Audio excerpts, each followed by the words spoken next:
A 73-year-old grandmother who's lived in America for 34 years was pulled away in shackles and deported back to India.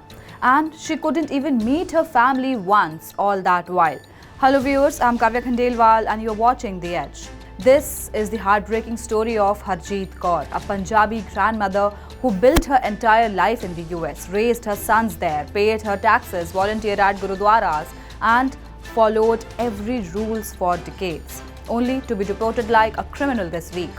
But this isn't just about one woman, it's about the darker side of US immigration, a system that can uproot a life in minutes, no matter how many years you have spent building it. And what happened to Harjit Kaur is raising a much bigger question. Is this law or cruelty disguised as law? Let's rewind. In 1991, Harjit Kaur landed in the US as a single mother with two young sons. Her husband had passed away and Punjab was going through a violent period of political turbulence. Like many immigrant mothers, she was simply trying to give her kids a safer life.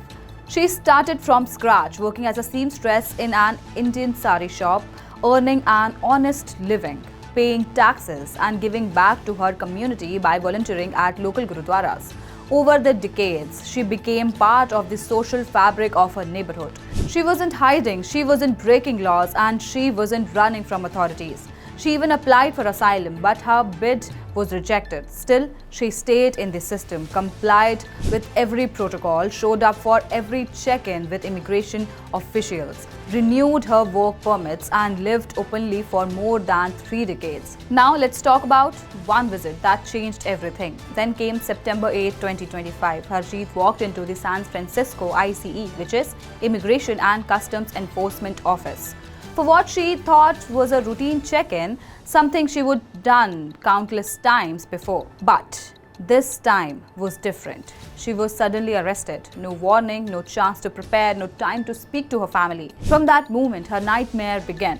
She was moved from one detention center to another, Fresno, Bakersfield, confined in cold concrete cells. According to her lawyers, she was shackled for long hours, denied basic amenities, and even denied access to her prescribed medication for diabetes and blood pressure. Her family and lawyer begged ICE for two simple things. First, let her fly back home on a commercial flight. Number two, let her meet her family before leaving. Both requests were denied. Here comes a journey no grandmother deserves.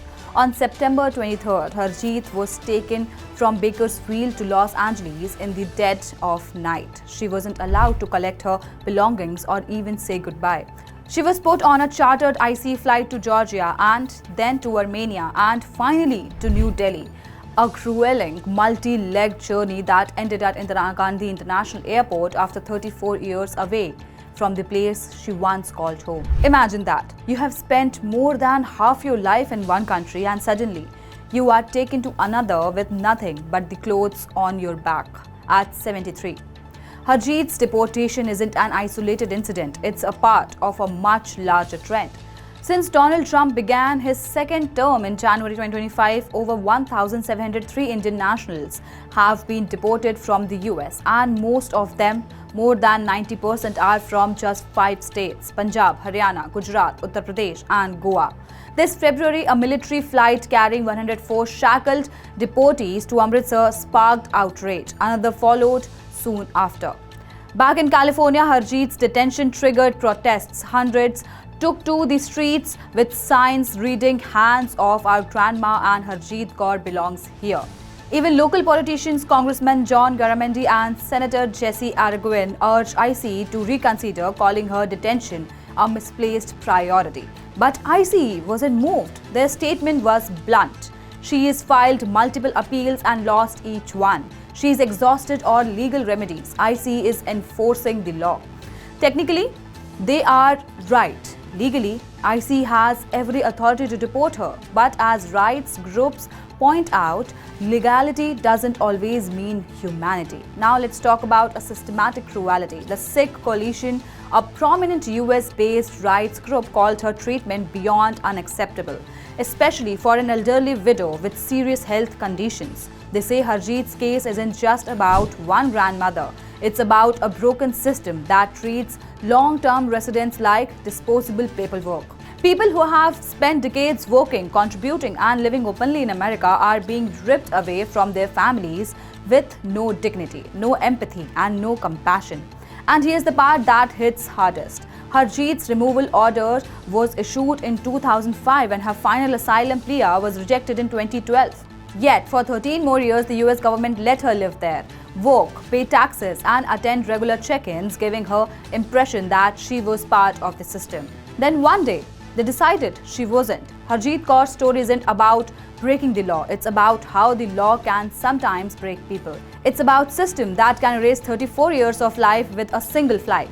A system that didn't let an elderly woman even hug her grandchildren before throwing her out.